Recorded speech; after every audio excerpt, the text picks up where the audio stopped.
Bonjour, bienvenue sur Rétroprogrammation, la chaîne où je vous dis tout ce que je sais sur la programmation du Commodore 64.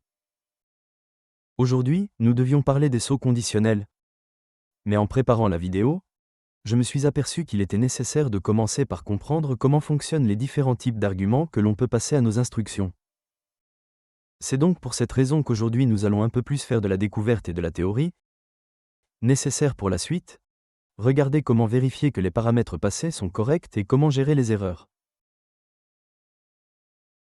C'est pour cela que nous allons créer aujourd'hui une instruction qui n'existe pas sur les premières générations de processeurs comme les 6502, 6510 ou encore le Z80 mais qui est apparue sur les générations suivantes telles que les Intel 8086 et compatibles. Je veux parler de l'instruction move, qui permet de copier une valeur dans la mémoire. Nous allons donc aujourd'hui découvrir les 8 types d'arguments possibles pour nos instructions, et les appliquer à la nouvelle instruction que nous allons créer. Et pour cela, il va nous falloir créer quelques fonctions de conversion. Car, je vous le rappelle, le Commodore est une machine 8 bits qui ne peut donc manipuler que des valeurs sur un octet, et avec un adressage mémoire 16 bits qui ne lui permet de communiquer que sur des zones mémoire définies sur 2 octets. Entrons tout de suite dans le vif du sujet. Notre compilateur KickAssembler nous met à disposition les 8 types d'arguments qui voici. AT absolute, l'adressage absolu. C'est une adresse mémoire, codée sur 16 bits, comme par exemple l'adresse mémoire 4096 en décimale ou $1000 en hexadécimal.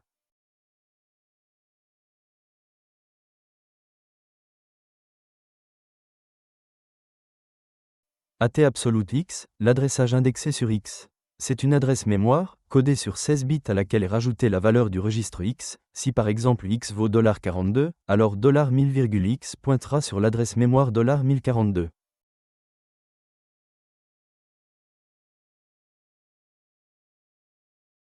AT absolute Y, l'adressage indexé sur Y. C'est le même principe que la précédente mais avec le registre Y.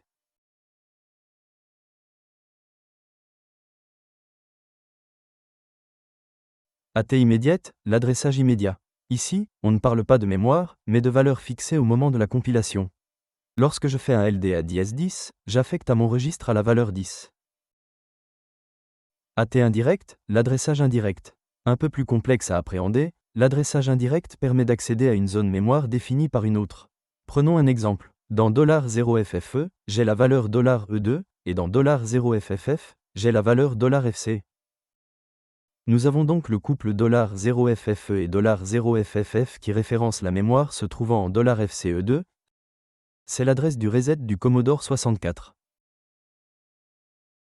Et bien si je fais JMP parenthèse $0FFE parenthèse, le pointeur de programme PC va effectuer un saut vers l'adresse mémoire FCE2, ce qui aura pour effet de faire un reset de la machine. ATI 0 page X, l'adressage indexé indirect. Dans ce cas, la mémoire ciblée se trouve référencée dans la page 0 de la mémoire. Prenons un exemple simple. Voici les données que nous avons en page 0 entre $F0 et $FF. Les données sont 00, 04, 28, 04, 50, 04, 78, 04, A0, 04, C8, 04, F0, 04, 18, 05. Ce qui correspond à l'emplacement mémoire des 8 premières lignes de l'écran. Considérons que notre registre X contient la valeur 10. Si je fais une lecture avec LDA parenthèse $F0,X parenthèse, voici ce qui va se passer. Le processeur va prendre la valeur demandée, soit F0. Il va ajouter la valeur du registre X, soit 10, ce qui donne $FA. Ensuite, il va lire la position en mémoire référencée par FA. Dans notre exemple, nous aurons donc la référence à la mémoire $04C8. Nous allons donc charger dans le registre A la valeur du premier caractère se trouvant sur la 5e ligne de notre écran. Si à présent notre registre X contient la valeur 6, nous allons à nouveau prendre F0, rajouter 6 pour avoir F6. En F6, nous récupérons la référence à l'adresse mémoire 0, 4, 7, 8. Notre commande LDA va donc charger dans le registre A la valeur du premier caractère de la 4e ligne.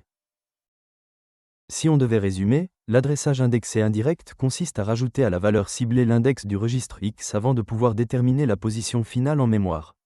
Son nom indique l'ordre des opérations, c'est-à-dire indexé en premier lieu, puis indirect ensuite. ATI 0 page Y, l'adressage indirect indexé. Si vous avez compris le fonctionnement du paramètre précédent, vous aurez saisi que dans ce cas nous avons l'inverse. Il s'agit ici de commencer par l'accès indirect, puis d'indexer la position. Reprenons nos valeurs en F0 et F1 valant respectivement 0,0 et 0,4.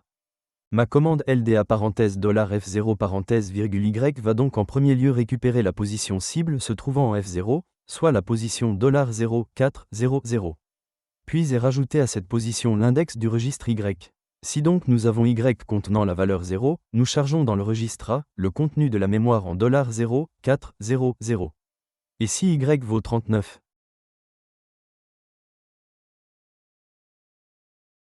alors, nous allons récupérer le dernier caractère de la première ligne, situé en $0,427.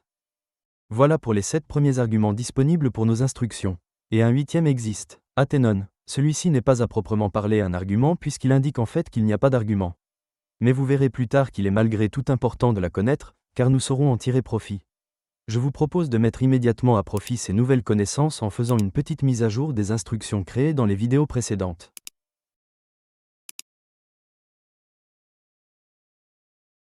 Nous avons ici un paramètre tag qui est nécessaire au bon fonctionnement de notre instruction. Les sauts vers des tags sont des sauts précis dans notre code. Ils sont absolus. Nous allons donc nous assurer que le tag passé en paramètre est bien de type AT_absolute. Pour cela, nous rajoutons un test. .if, parenthèse, tag.get type double parenthèse, ce qui nous permet de récupérer le type de notre tag, et nous le comparons, avec point d'exclamation égal au type AT_absolute, et refermons la parenthèse de notre test. Point d'exclamation égal signifie différent. Donc, si notre type est différent du type dont nous avons besoin, alors nous allons afficher un message d'erreur. .error guillemets, tag, parameter, is, not, valide, guillemets. Si je teste mon code, bien sûr, cela fonctionne, puisque je renvoie bien vers un label, donc une valeur absolue dans le programme. Mais si, comme destination, je mets par exemple $32. À l'exécution de mon code, j'ai bien mon message d'erreur qui apparaît et la compilation s'arrête. De même, si je mets une référence indirecte, comme par exemple $1000, j'ai une erreur. Par contre, si je définis une valeur absolue comme $0,400, alors la compilation ne me renvoie pas mon erreur car j'ai bien passé une valeur de type absolu, mais une autre erreur s'affiche car le saut est trop grand.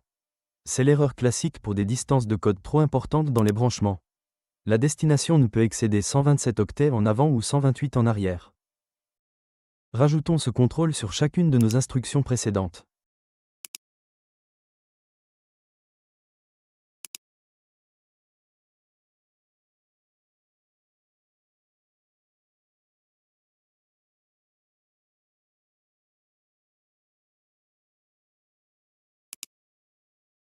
Les autres instructions que nous avions créées jusque-là n'utilisaient pas de paramètres, donc nous sommes désormais à jour.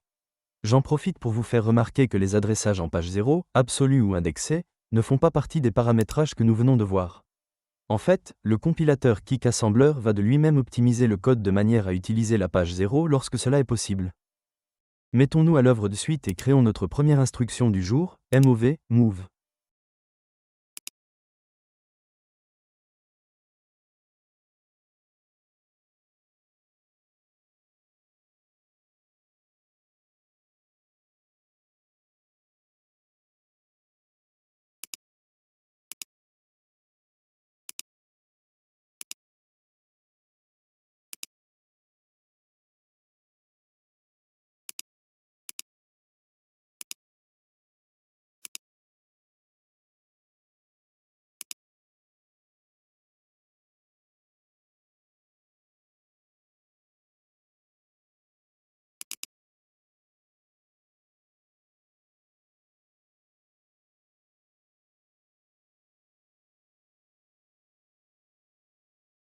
Il s'agit de copier la valeur du premier paramètre dans le second paramètre.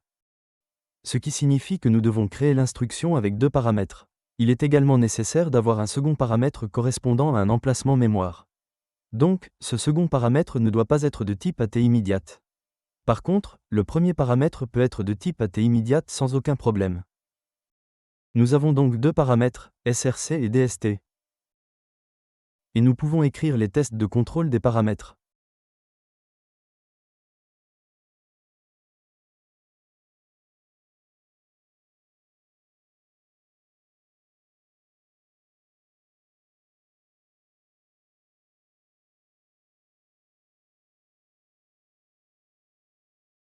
Maintenant que nous sommes certains d'avoir les bonnes données, il ne reste plus qu'à écrire le code de notre instruction move. LDA, SRC, STA, DST.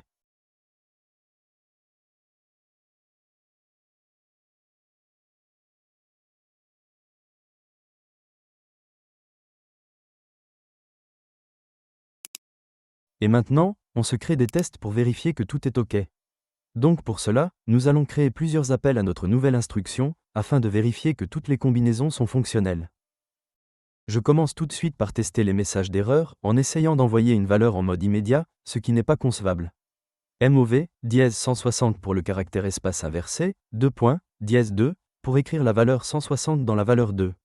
Oui, c'est absurde, mais il faut bien vérifier notre code. J'exécute, et j'ai une erreur, mais pas celle attendue. En effet, à recopier trop vite, j'ai omis de remplacer le nom de mon instruction par MOV, ici. Je relance. Et le bon message d'erreur s'affiche bien à présent.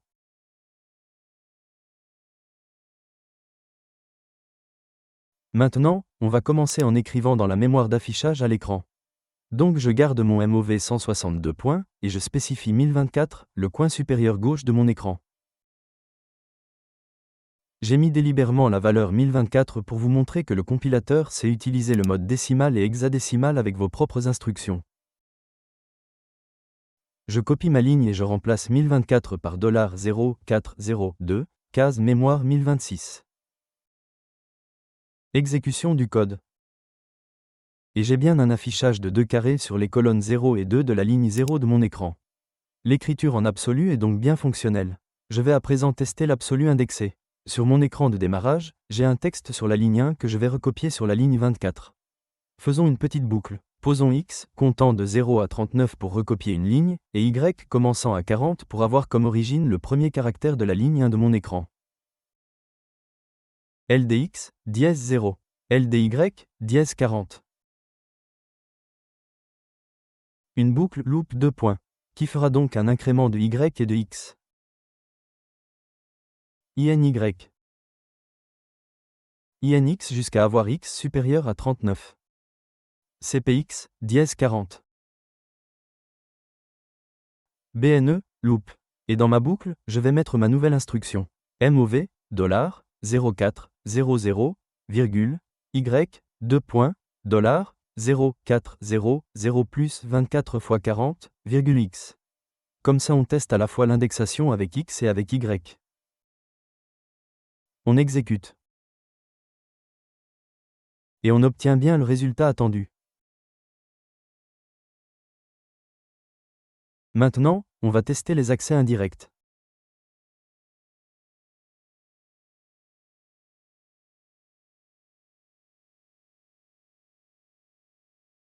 Pour les appels indirects en page 0, je pose la position de la ligne 3 de l'écran dans FC et FD et la position de la ligne 23 dans FE et FF. Et pour l'accès indirect non indexé, je mets la cible des 0, 2, 0 en $, 1000 et $, 1001.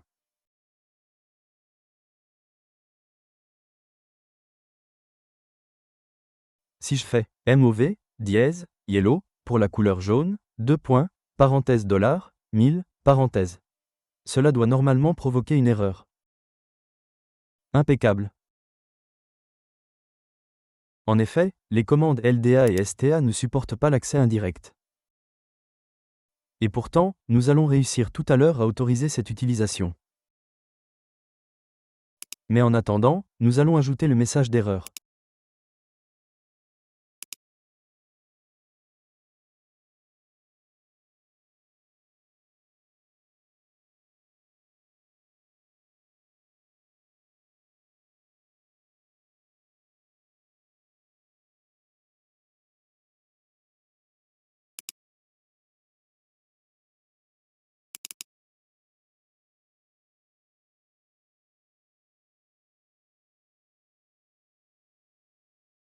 J'en profite pour corriger le texte ici.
Je mets en commentaire ceci, nous y reviendrons plus tard.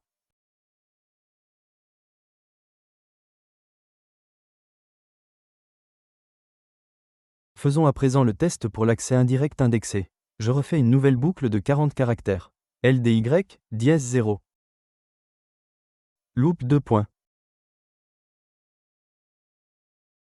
MOV, parenthèse, $, F, C, parenthèse, virgule, Y, 2 points, parenthèse, $, F, E, parenthèse, virgule, Y.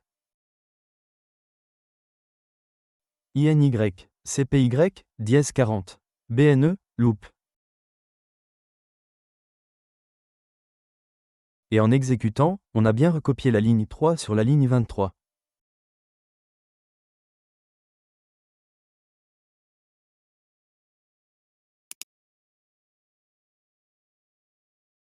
Et enfin, un dernier test pour valider le bon fonctionnement de l'accès indexé indirect. On va changer la valeur de la référence FC, FD pour pointer vers $D020 et la valeur de référence FE, FF pour pointer vers $D021. Maintenant, nous pourrons modifier le contenu de ces deux pointeurs en utilisant les couleurs de Kick Assembler. Pour cela, j'écris LDX, dièse, $, FC, MOV, dièse, light gray, 2 points, parenthèse, $00, virgule, X, parenthèse. INX, 2 fois, pour bien passer de $FC à $FE. MOV, dièse, dark gray, 2 points, parenthèse, $00, virgule, X, parenthèse. Et si j'exécute mon programme, j'ai bien ma bordure et mon fond d'écran qui passent en gris clair et gris foncé. Voilà, nous en avons terminé avec nos tests. Et comme promis, nous allons à présent permettre à notre fonction move d'utiliser le mode indirect non indexé.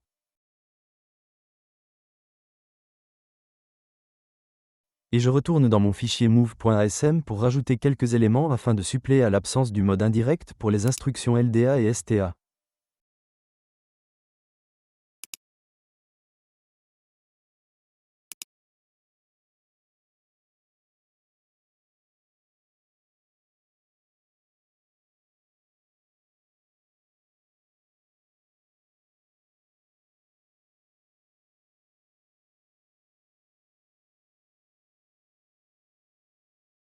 Je vais commencer par rajouter des accolades à mes deux contrôles de type.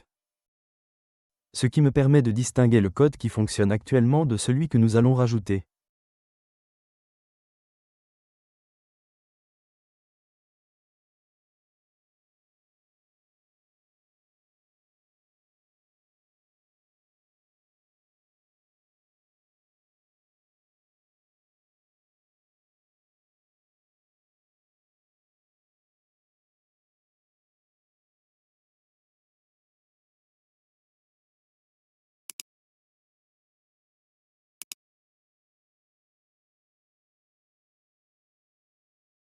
Un petit test pour vérifier que tout fonctionne toujours. C'est OK.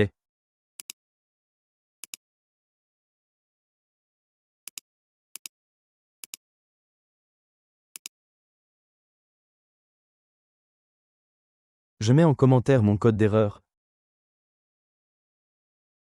Et je prépare mon LDA, qui chargera une référence mémoire V que je mets à C0C0 par défaut. Maintenant, je vais remplacer la valeur V par celle qui a été envoyée en référence indirecte dans mon instruction grâce à la fonction getValue.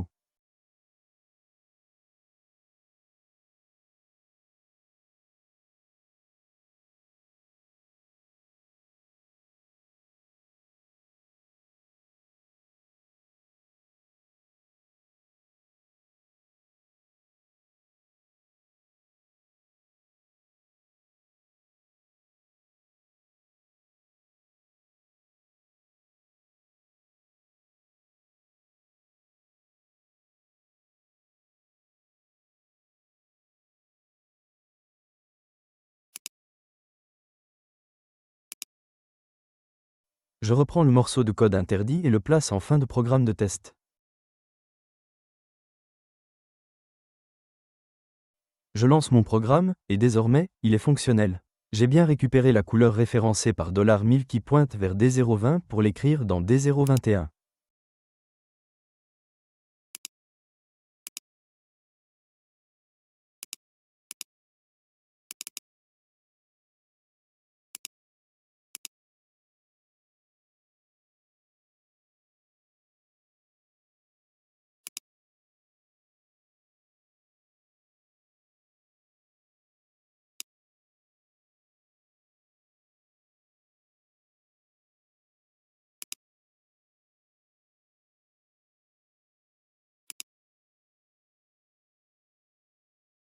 Je fais la même chose pour le paramètre destination. Mais attention ici, il ne faut pas détruire la valeur de A qui doit être écrite dans la destination.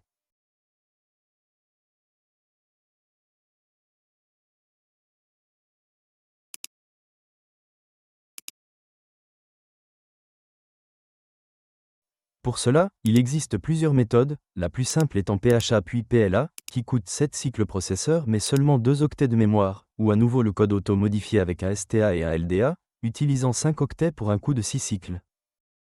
Je choisis cette option avec comme référence L. Libre à vous.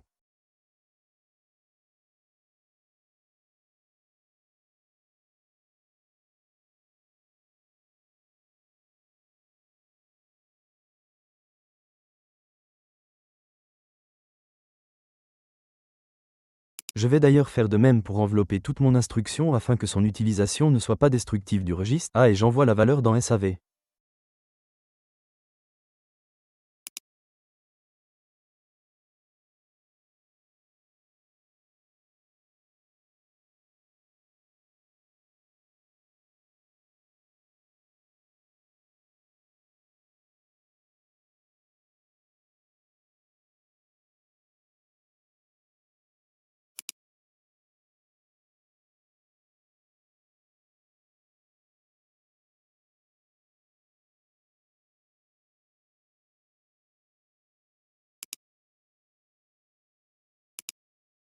Je reviens dans mon programme de test, et je récupère mon second morceau de code qui ne fonctionnait pas. En le plaçant après la ligne précédente, je vais décalir le gris clair de la bordure dans le fond, puis appliquer la couleur jaune à la bordure. On lance le programme. C'est parfait. Et donc si maintenant je place cette ligne de code avant. Je mets la couleur jaune dans la bordure, puis je copie la couleur de la bordure dans le fond. Et tout devient jaune. Mon instruction est parfaitement fonctionnelle. Vérifions que nous ne perdons pas la valeur du registre A dans l'intervalle. Je charge la valeur du point d'exclamation et je l'affiche en haut de mon écran entre mes deux espaces inversés.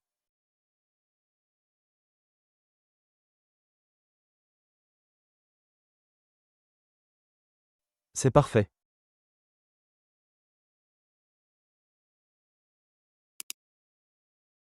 Nous avons donc terminé avec la création de notre instruction move. Et pour compléter un peu, je vais rajouter une seconde instruction, move A, qui ne sauvera pas le registre A. Je commence par écrire sa documentation.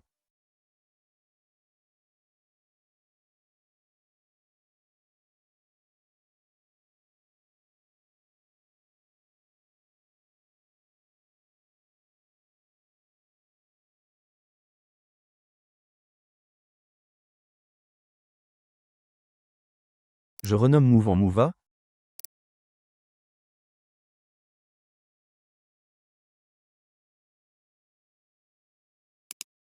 Puis je rajoute move dans laquelle je déplace mes deux commandes permettant de sauver la valeur du registre A.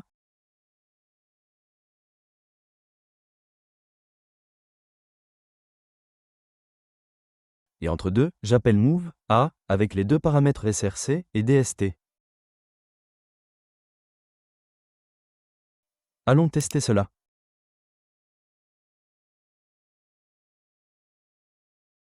Si j'utilise deux fois move, j'ai bien mon point d'exclamation.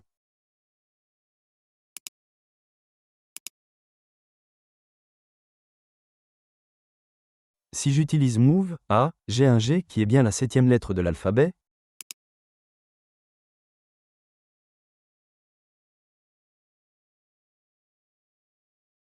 Et avec deux move A, j'ai un autre caractère qui correspond à la valeur $F7, se trouvant dans la mémoire en D020. C'est bien le jaune, couleur numéro 7, car seuls les 4 premiers bits sont pris en compte, le Commodore n'affichant que 16 couleurs. Je remets mes deux moves dans mon code de test. Et nous avons bien dans la console la documentation de nos deux nouvelles instructions. C'est tout pour aujourd'hui. Ça a été un peu complexe, avec pas mal de théories, mais c'était nécessaire pour pouvoir suivre les prochains tutoriaux. La prochaine fois, nous allons donc réellement nous occuper des instructions de saut et créer des fonctions de saut conditionnelles. J'espère que vous avez bien tout assimilé et que cette vidéo vous a plu. Je reste à disposition pour répondre à vos moindres questions concernant le contenu de ce tutoriel, car je sais qu'il est assez complexe et difficile à appréhender. N'oubliez pas de vous abonner à la chaîne pour ne pas louper la suite. Pensez à mettre un pouce en l'air, ça fait toujours plaisir, et pour les questions ou les remarques, on se retrouve dans les commentaires qui sont là pour ça. N'hésitez pas, je réponds à tout le monde. Il ne me reste plus qu'à vous souhaiter une agréable fin de journée. Prenez soin de vous et de vos proches. Salut!